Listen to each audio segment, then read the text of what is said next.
Crafting and Crime Daily. I'm your host, Rebecca, aka Crafting Journey. That's also the name of my Facebook group, in case you didn't know. All the links are down in my description. If you enjoy the content today, give me a thumbs up.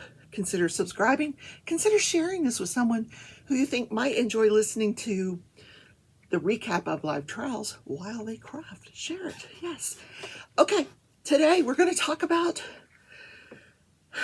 the Alex Murdaugh case. Is there anything else to talk about? No. So here's what I want to do today. Alex is on trial for murdering his wife, Maggie, and his son, Paul. Maggie was 58. Paul was 22 at the time of their deaths. So last week, Alex took the stand. I covered them live both days.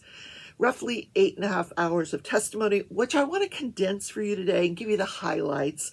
I also want to talk to you about what happened on day 22 because I went live, I didn't have a chance to recap that for you. And there is some important testimony in there from Mark Ball, Alex's partner. Okay, so did you guys have a great weekend? I did. Yes, I did. I diamond painted. I'm trying to finish this before Wednesday. I don't think that's going to happen, but what my plan is to, I'm going to start a mystery painting, which is one that someone else sent me, and I don't know what it is, and I'll be just doing it one section at a time and trying to figure it out. And I got to tell you, the colors, I've seen the diamonds, they're gorgeous. All kinds of turquoise, which is one of my favorite colors, pink and turquoise. So I think what I'll do is I'm going to have to work on both. Like one day I'll work on this, the other day I'll work on that. And yeah, that one is not going to be as big. It's a smaller painting. So, and I helped my sister Tia, Princess Tia, Crazy Craft Addictions, Tia's Crazy Craft Addictions, get to 1,000 subscribers. I am so proud of her. She is a wonderful, wonderful creator on YouTube. Check her channel out. If I remember, I'll put the link down in the description, but it's Tia's, T-I-A, Crazy Craft Addictions. She is one of the funniest people I know, one of the sweetest, never has a bad word to say about anything or anybody. She's just very positive, very uplifting, and I love her. So check out her channel. Okay, so let's talk about day 22, the testimony of Mark Ball, one of the partners at PMPED, which is Alex's former law firm, the law firm that doesn't exist anymore. It's now the Parker Law Group. So what they did was they just dissolved the firm. You have to cash out at the end of the year anyway. So they dissolved the firm, started a new firm. Happens all the time. Doesn't happen that one of your partners is stealing from you. Anyway, Mark Ball testified he's been a lawyer for 33 years. He's known Alex for 34 years and practiced with him in the law firm for over 20 years. And he said he lives in a place called Rum Gully. I think that is the coolest name, Rum Gully, which is about 8 to 12 miles from the Moselle property. So on the night of the murders, he gets a call from one of the other partners letting him know what happened to Maggie and Paul, and can you go over there and be with Alex? Sure, probably because he was one of the closest to him, driving wise. So he goes out to the scene, just drives right up. He said it was chaos. There was cars everywhere. People were just driving up. He asked the officers, don't you want to kind of block off, the crime scene, so people aren't driving up here? And they're like, good idea. One of the things he said, there was water dripping off the shed onto Paul's body.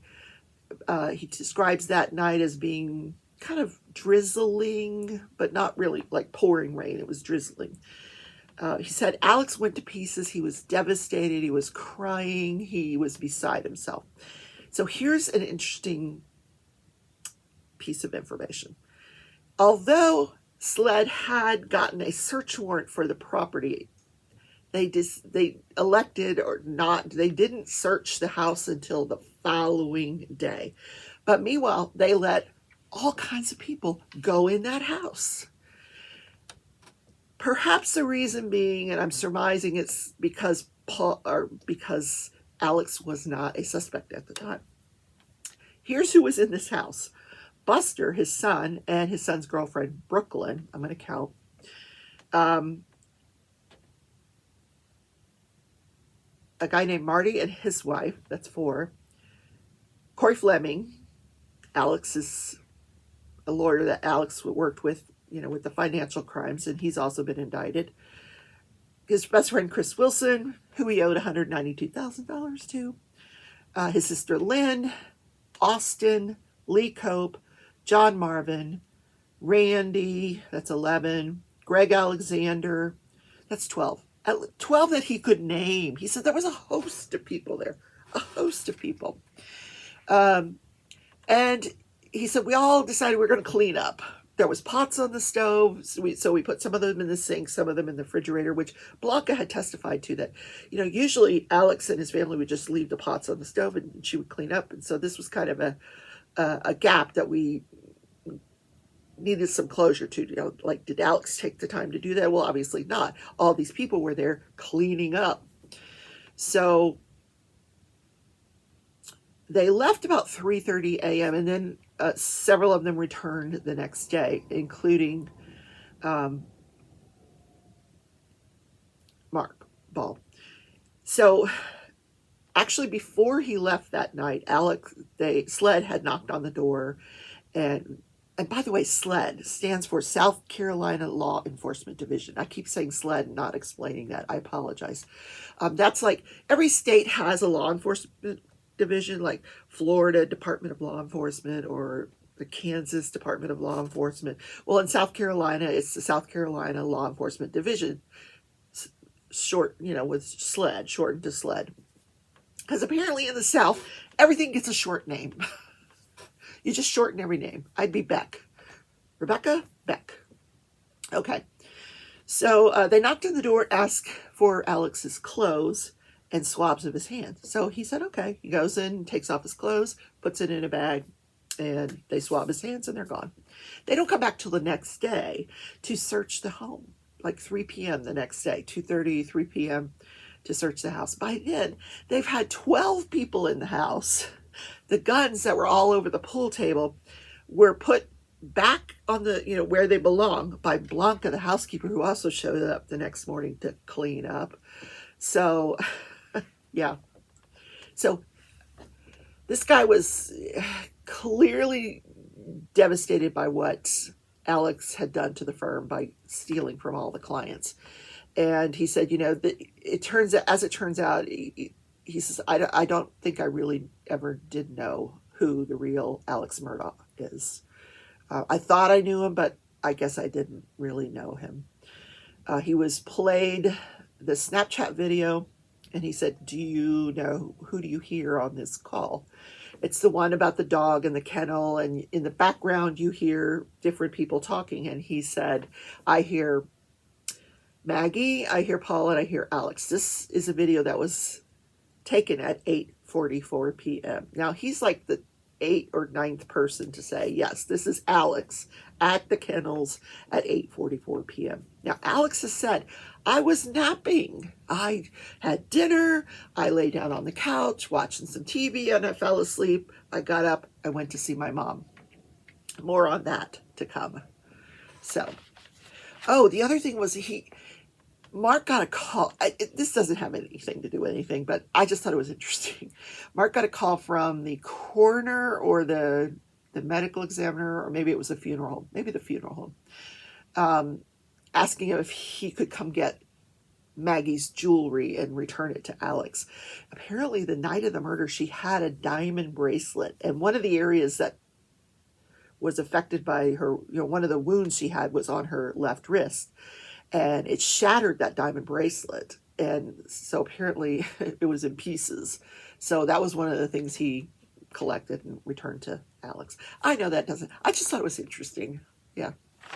All right, next page. I've got lots of pages to go, guys. This may go long today, and I apologize. But get your crafts out and just relax, take a deep breath, and listen.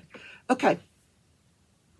Yeah, he says after September 3rd, he says, I'm not really sure I knew who Alex was.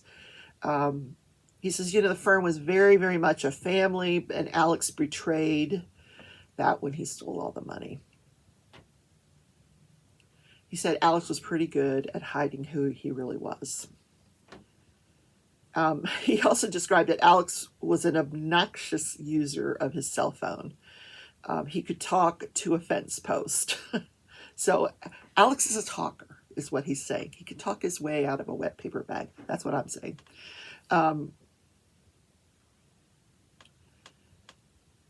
He agreed that Alex effortlessly lied to him for years and that he was very, very cunning. Pretty bad testimony for Alex. He is, there's a lot of partners that are pretty bitter about what he did. All right, so now we're going to go to Friday. They start the morning off with Alex telling the judge he plans to take the stand. So they have to, the judge has a script that he has to go through, you have the right to, remain silent, you consult with your attorneys, you don't have to testify, the jury can't hold that against you. It's a whole thing they have to go through. Are you doing this freely and voluntarily? Are you on any medication? There's a lot of stuff they have to go through. So we ask them all that. Then they put on the stand Nolan Tootin. Nolan, I think he was another person that was at the house. Nolan is the guy the kid that, he's not a kid, he was an adult, but Paul's age, 20-ish. He was on the stand and he said that he was the owner of the dog in the video. And Paul and he were having, exchanges back and forth on the cell phone about whether this dog had something wrong with his tail. And he said he's known the Murdochs his entire life and he considered Paul like a little brother. I think Nolan was really more Buster's age. Like Buster and Nolan at one time were roommates in the cabin out there on the Moselle property, but he considered Paul like a little brother, and that he only lives about 20 to 25 minutes away from Moselle. He said he did get there that night and Alex was distraught. He was present in 2017 when the 300 Blackout was stolen out of Paul's vehicle, because there was a question about whether it was lost, whether it was stolen. So he's saying no, it was stolen. I remember because I was with Paul when it happened. So he said that Paul had sent him a Snapchat video about 7 p.m. showing him some farm equipment. He had said that he was going to send a video of the dog, and we know that Paul took the video of the dog, but Nolan never received it.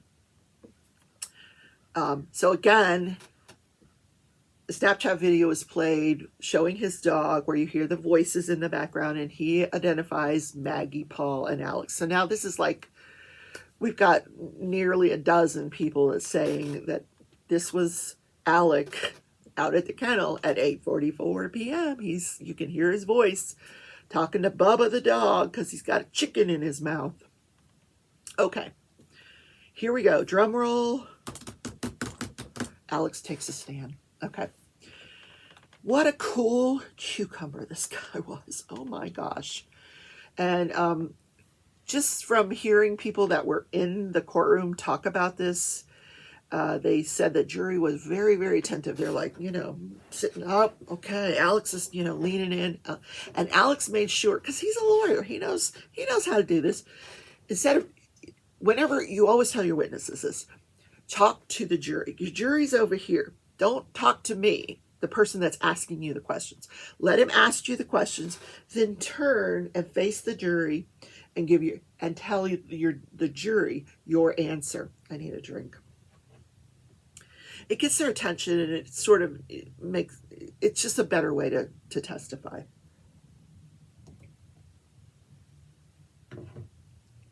So this is what Alex was doing. His attorney would ask him a question. He would talk to the jury. And they were really paying attention. So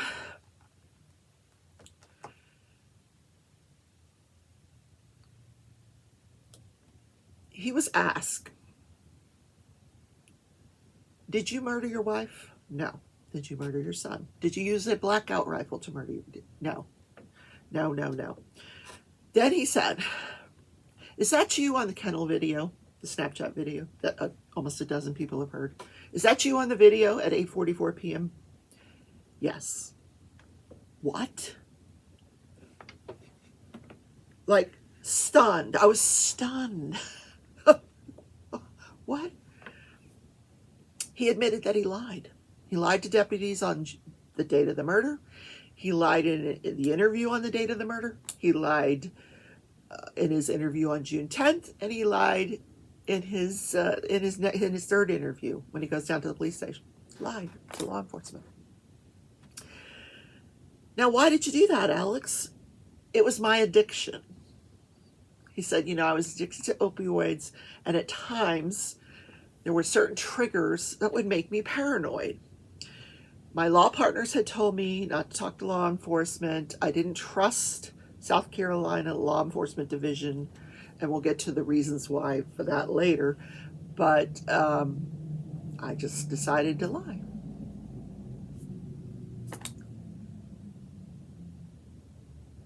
This makes absolutely no sense. So now we know he wasn't taking a nap. And he said he kept calling his wife Mags, and he called Paul Pawpaw. And this was the first time anybody had heard anybody call Paul Pawpaw. Pawpaw. He kept saying it, Pawpaw. I had a drinking game going. Every time you hear him say Pawpaw, take a drink. Anyway. What he said was, once he had told his family the lie, because he said, once I had told the lie, I had to keep it going, because then I had to tell my family and the investigators, so I just had to keep it going. And then he sits there and he's, oh, what a tangled web we weave when we practice to deceive. What? Are you kidding me? Yeah, anyway. So then he describes what happened that night. Paul gets home before he does, not by a long length of time, but so then when he gets there, he and Paul ride around the property. They go out to the dove field, which is where the sunflowers had been planted and died and need to be replanted. Apparently, the sunflowers attract the doves, and this was a great social hub on the Moselle property where people liked to come and hunt doves, apparently.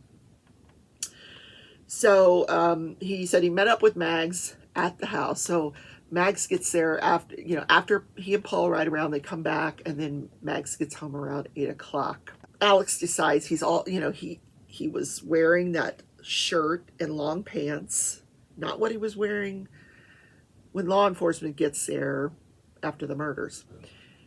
But we know that from the video that he had on a different set of clothes. So he said when he got back after he and Paul rode around, he goes in to take a shower because he's all hot and sweaty. He explains that at the time he was like 270 pounds, and opioids make you sweat a lot more than you normally would, and it's very hot, and it's South Carolina, and it's muggy and humid, and he was sweating.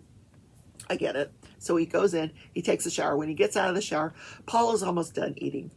So Maggie had made him and her a plate. They get their plates and they sit down in front of the TV.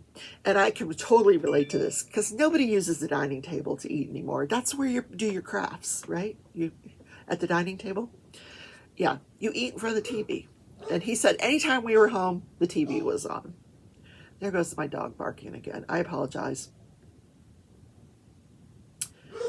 So after they get done, during the time that they're eating, he said they were discussing Paul's blood pressure. His feet had been swelling up, and he had issues with his blood pressure, and Maggie was going to get him a doctor's appointment. So they were talking about that. Then he doesn't know where Paul was during this point, but we know he wasn't at the kennels. So he's probably still wandering around the house somewhere. So Maggie and Paul decide they're going down to the kennels, and he was asked, do you want to go with us? And he's like, no, I don't want to get all sweaty again. So they leave, they go to the kennels, and then he changes his mind. He said, I changed my mind. I decided I wanted to go to the kennels. So he gets on his golf cart. That dog. gets on his golf cart, and he goes down to the kennels. And he said, just as he suspected, it was going to be chaos, because anytime the dogs are running loose, it's chaos. They're chasing the chickens, they're chasing the guinea, and that's what you hear on the video, that Bubba had caught a chicken in his mouth. So he removes the chicken from Bubba's mouth. He said when he got up to the kennels, Paul was messing around with Nolan's dog, and he doesn't remember what Maggie was doing. So he claims that after he took the chicken out of the Bubba's mouth, he put the chicken up on a shelf and let it do what chickens do. And then everybody kind of got a chuckle out of that. Apparently the chicken, though, did not survive. The chicken passed away the next day. Alex then, at that point, got in his golf cart, said goodbye. He says that he did say goodbye to Maggie and Paul, and went back to the house. Did not tell them that he was going to his mom's. I don't know that he had planned on that yet. So however long it took him to get back to the house,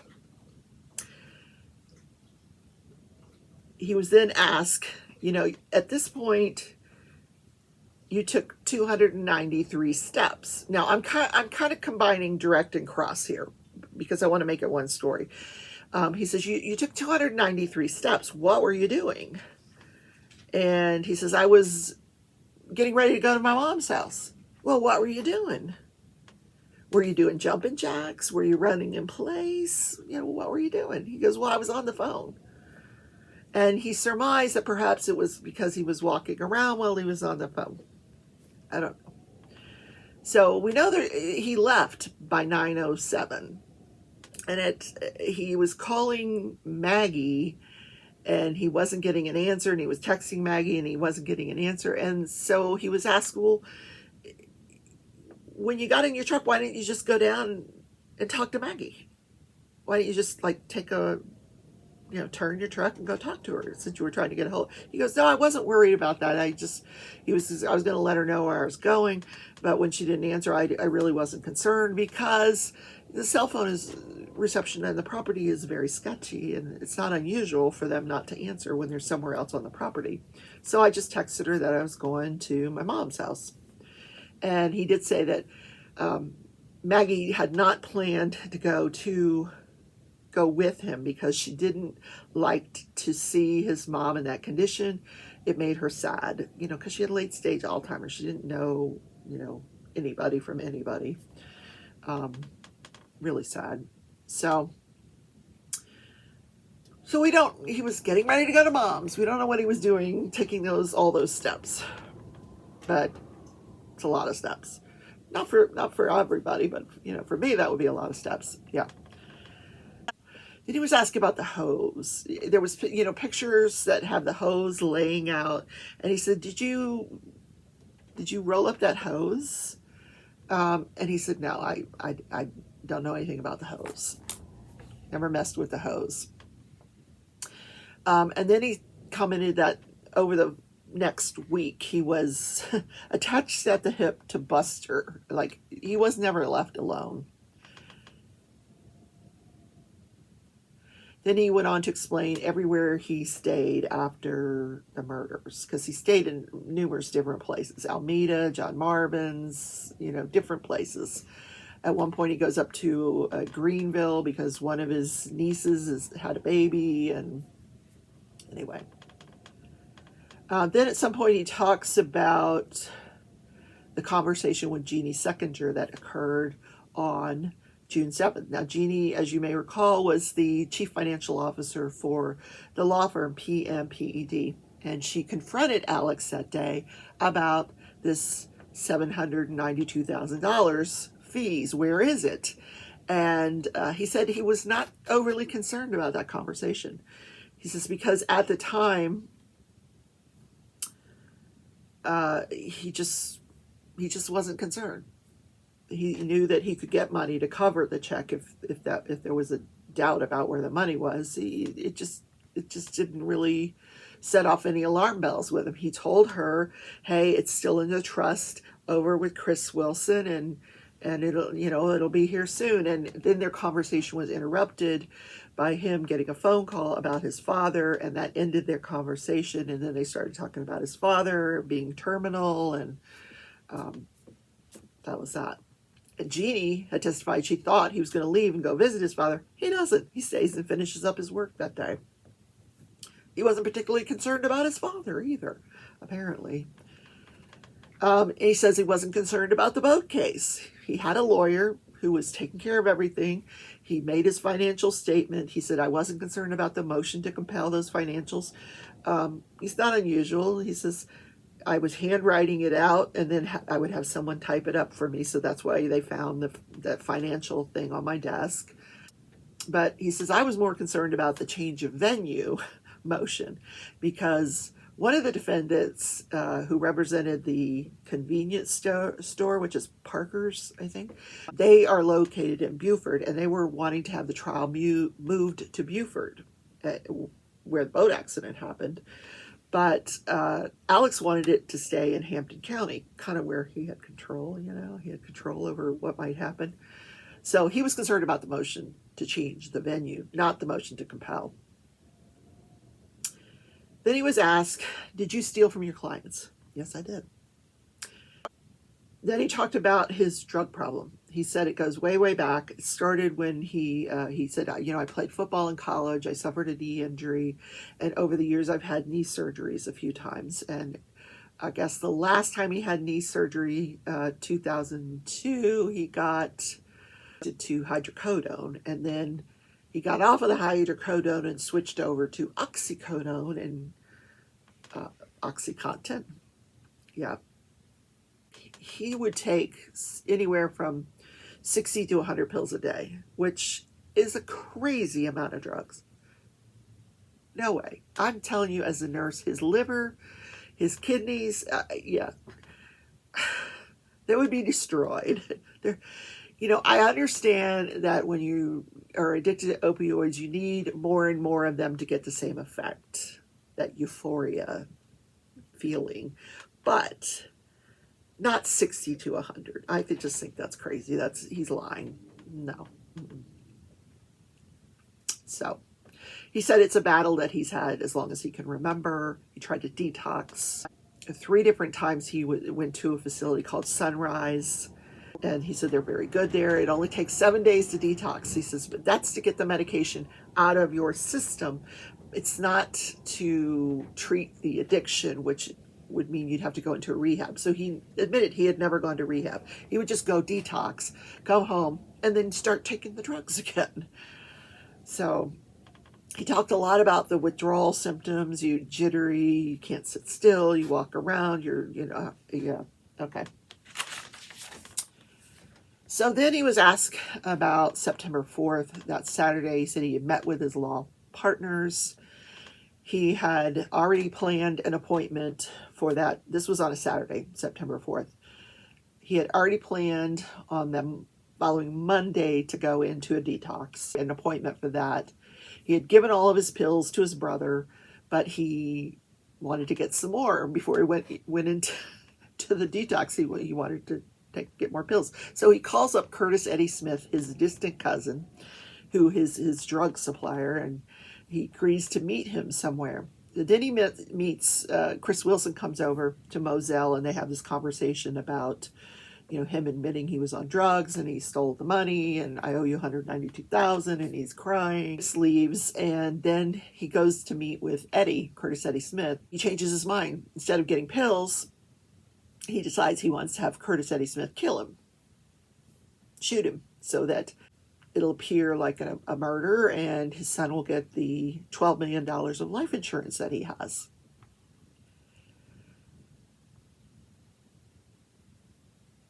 Now, I've seen an interview with Curtis Eddie Smith who says that he was called by Alex to come help him fix a flat tire. When he got there, Alex was standing there with a weapon, and they somehow struggled over the weapon, and the gun went off, and I don't know. It's crazy. So Curtis Eddie Smith has been charged with that whole thing. It's just what a debacle that was. He explained that Paul was really misrepresented in the media over the whole boat case things. To this day, Alex still thinks that this whole murder thing has something to do with the boat crash. He doesn't think it was any of the people that were in the boat. He doesn't think it was any of their families. Thinks that, there's been so much information out there on social media, and they've been so unkind to his lovely son, that some crazy person out there came after his family. Now, the prosecution just latched onto that. They're like, so someone came out there and they waited for you to leave the kennels, then they got your guns and shot your family. Yeah, good point. The other thing that the prosecution pointed out, and he asked, he says, did your dogs alert on anything that day? Were they barking, were they... you said it was kind of chaotic and they were chasing it. Were they alerting on anything? Which is a really good point. Like, you heard my dog barking. If they hear anything strange, they start alerting and barking. Now, you got to believe that if these murders happened, if he's there at 8:44 and if he leaves like he says he did, that the murder had to be in that vicinity, because we think the murders happened between 8:50 and 9 p.m. They were out there somewhere. Were the dogs alerting to these murderers? Nope, not according to him. Then he also says that when he got back to the house, and he's making all these phone calls, he said he thought he heard Maggie and Paul come back. He heard something. He didn't hear any gunshots, but he heard what he thought was Maggie and Paul coming back home. Okay.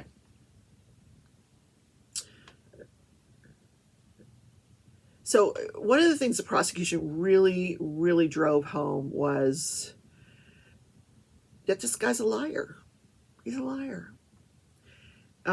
He says, let's talk about what we can agree upon. This is the first time you have told anybody that you were at the kennels that day. This is the first time you've admitted it. Yeah, this is the first time. And you stole from all your clients going back to 2010. And he's like, yep, I did.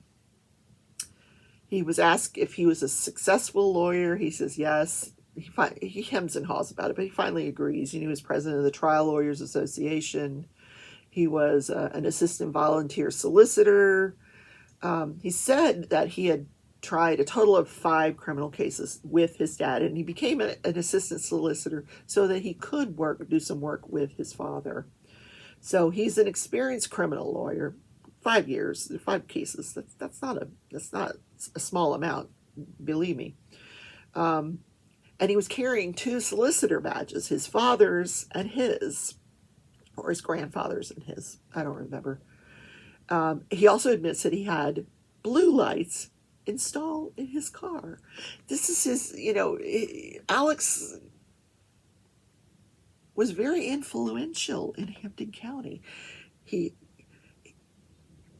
They showed a picture of him at the hospital the night of the boat crash, and he's got this badge hanging out of his pocket, his solicitor badge, which gives him this air of authority. And he was going room to room talking to these kids. He should not have been there, at all. And we know probably trying to influence what they were going to say to law enforcement. So the jury got to hear all that, and he said, you never called Paul Paw until today. You don't hear in any of the interviews, never does, he's all distraught over the murders. He never calls him Paw. It was just an attempt for him to endear himself with the jury. So he did admit that drugs were not the sole cause of any of his financial issues. He said that there was a recession going on, some of these bad land deals, and his extravagant lifestyle. He admitted it. Then the prosecutor walked him through each and every client. And Alex's canned response, rehearsed response to every one of those was, I don't disagree with any of this. I took that money, I misled people.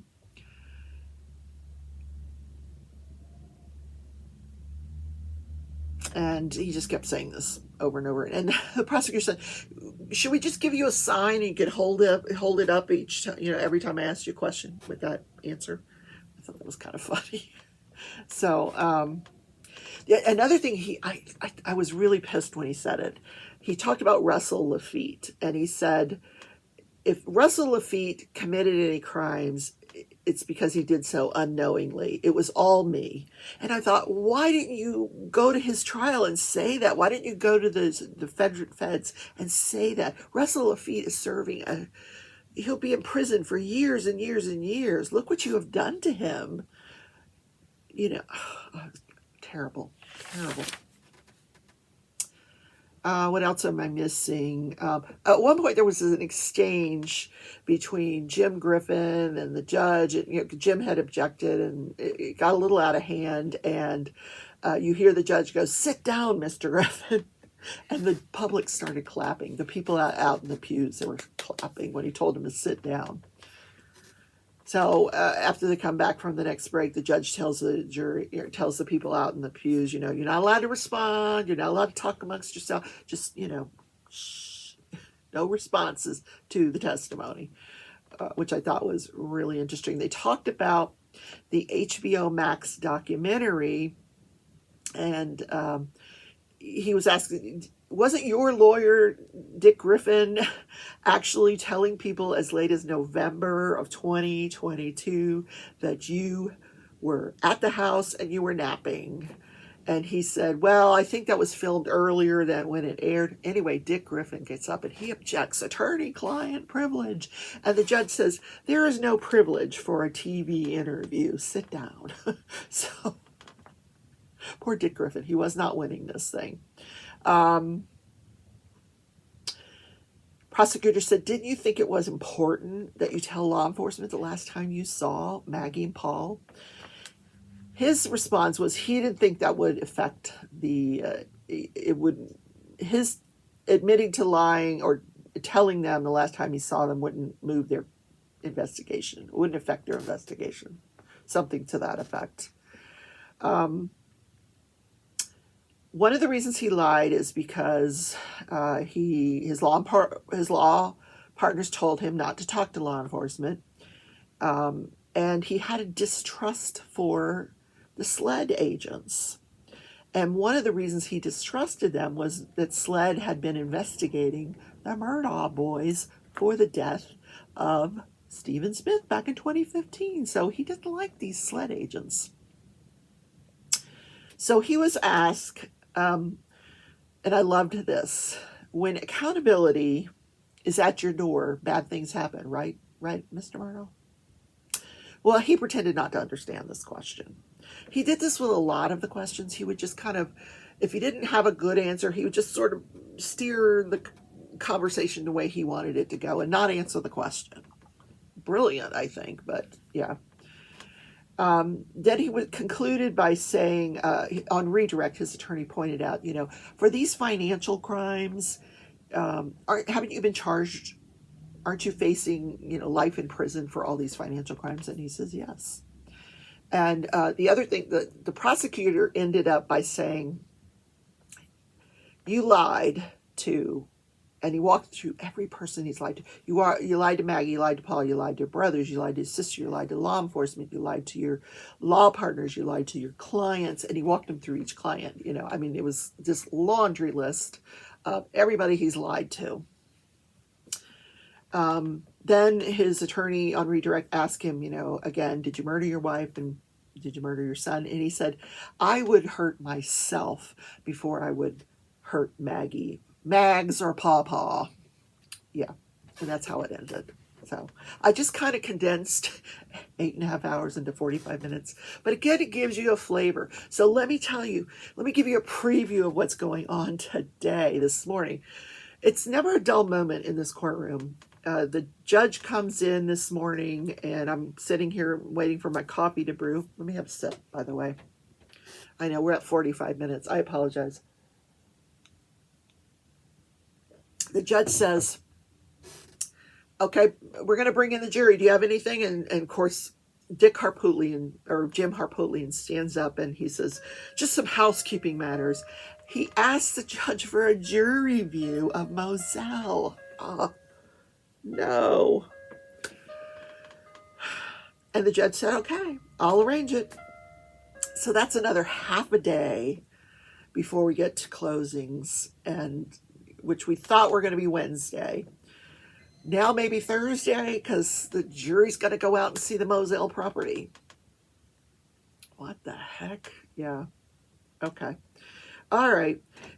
Because that will put things into perspective. Now, the prosecutor pointed out, it's very overgrown now. The trees are much taller than they were then, and the view is different, and whatever. They're going to go see the property. I want to see the property. The other thing that Harpootlian mentioned that John Marvin, Alex's brother, is the one maintaining the property, and recently had to run off a bunch of people that were taking selfies at the kennel. People were just climbing over to the fence, getting onto the property, taking selfies at the kennel. Like, really? Oh my God.